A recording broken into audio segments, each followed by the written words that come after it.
Hello, I'm John Smurthwaite. I'm the SMR representative for Asia Pacific. Thank you very much for inviting me here today to speak. I've said a few words about the global issues and particularly the global GDP, which is softening a bit for next year, and inflation is also increasing next year, so it's going to make it a little bit tough for countries in Asia in 2019.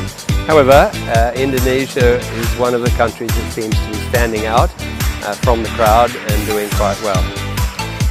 So we expect the market research industry also to grow quite well in Indonesia during the next year.